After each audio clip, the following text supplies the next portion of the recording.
Capital levels.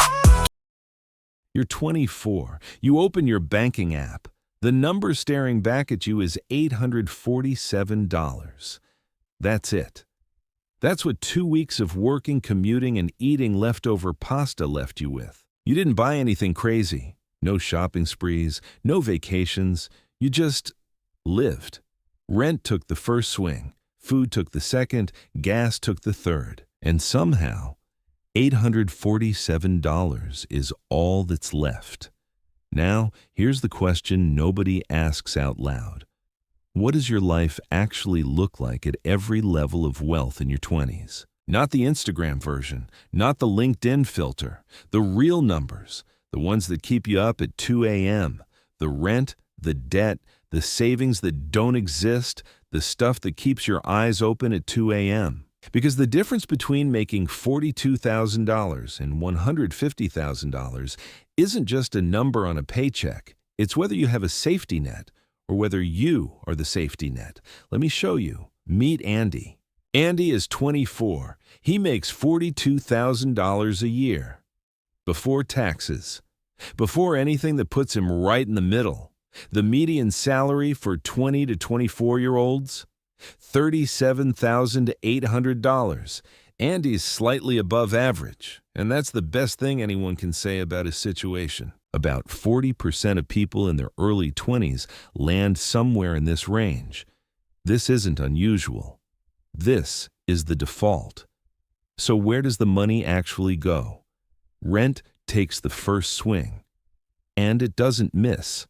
The national average rent is roughly $1,700 a month, every month, without fail.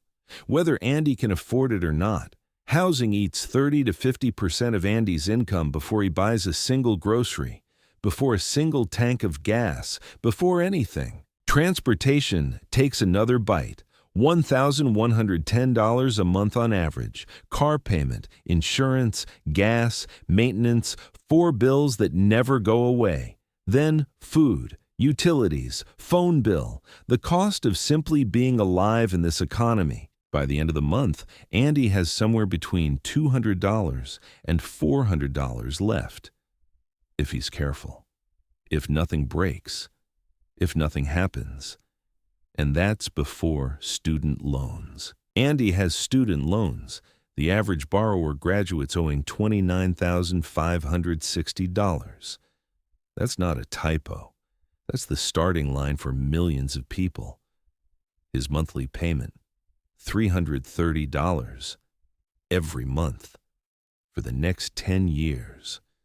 That's 120 payments, 120 reminders that his degree cost more than his car. That $200 left over, it just became negative $130. Andy's net worth isn't zero. It's negative $22,000. He doesn't have nothing. He owes. This is the part nobody tells you about being young and entry level. It's not that you're bad with money. It's that the math does not work. You cannot budget your way out of a $42,000 salary when the cost of existing consumes every dollar of it, period. The 10th percentile for net worth among 25 to 34-year-olds? Negative $15,000. That means millions of people are starting their financial life in the red. Andy isn't failing. He's just starting. And the starting line is further back than anyone admits. Now imagine Andy gets a raise. He's making $55,000, same city, same apartment, same car, but a little more room to breathe. That's above the median for his age group, which sits around $48,000. He's not rich, but he's no longer at the bottom of the pool. But here's what most people miss. Nothing got cheaper. The rent didn't drop. The car still costs the same. The student loan still shows up every month like clockwork. The numbers didn't change, but the gap between what comes in and what goes out, that finally opened. Just a crack. After taxes and essentials, Andy now clears $800 to $1,200 a month. Not life-changing. But for the first time, it's a choice. Save it. spend it, invest it. This is the first real financial decision Andy has ever been able to make. If Andy saves just $200 a month at this level, that's $2,600 by the end of year one. Not impressive, but it's the first number that's positive. Over 10 years with compound growth at a modest return, that single habit could become $35,000 or more. Not from a raise, not from a side hustle, from a choice, not from luck, not from talent, from a decision made when the margin was paper thin and nobody was watching. At this tier, Andy starts contributing 3 to 5% to a 401k, especially if his employer matches. That's not investing. That's not saving. That's free money walking through the door, and most people leave it on the table. It doesn't feel like much. Nobody posts about their 4% 401k contribution, but this is the tier where the slow, invisible work of wealth building actually begins, and almost nobody notices. But there's a tier above this where the math changes completely, where the rules shift and opportunities start appearing that weren't even visible before. Tier 3, $70,000 to $100,000. This is where Andy could be in 5 to 7 years with strategic career moves, or immediately if he'd studied computer science instead of business. At $81,535, that's the average starting salary for computer science graduates in 2026. Engineering graduates start at $81,198. Software developers average $100,265 annually. What does $85,000 actually feel like? Your rent might climb to $2,000 for a nicer place, maybe a 2-bedroom so you can have an actual office. Transportation stays similar unless you finance a newer car. Student loans, still there, same $330 monthly anchor. But after taxes and expenses, you're clearing $2,500 to $3,500 a month. That's not extra money. That's transformational money. You max out your Roth IRA, that's $7,000 a year. You contribute 10% to your 401k, another $8,500. You build a 6-month emergency fund within 18 months. You start thinking about investing in a taxable brokerage account. The math that seemed impossible 2 tiers ago now runs automatically in the background. The math that seemed impossible 2 tiers ago now runs automatically in the background. Here's what nobody tells you about this level. The pressure doesn't disappear. It shifts. You're no longer worried about making rent, but you're comparing yourself to peers who bought houses or drive better cars. You feel behind even though statistically you're ahead of 60 to 70% of people your age. The goalpost moved. It always does. The compounding at this tier is vicious in the best way. If Andy invests $1,500 monthly starting at 26, by 36, he'll have over $250,000, assuming 8% returns. That's $250,000 built in a single decade, not from inheritance or luck, just from consistent saving at a salary that's attainable for millions of college graduates in the right fields. But there's a tier most people never reach, $130,000 to $169,800. Upper-class territory, even in expensive cities. At this level, you're in the top 20% of earners in your age group. Maybe you're a senior software engineer, a consultant in finance, or you started a business that actually worked.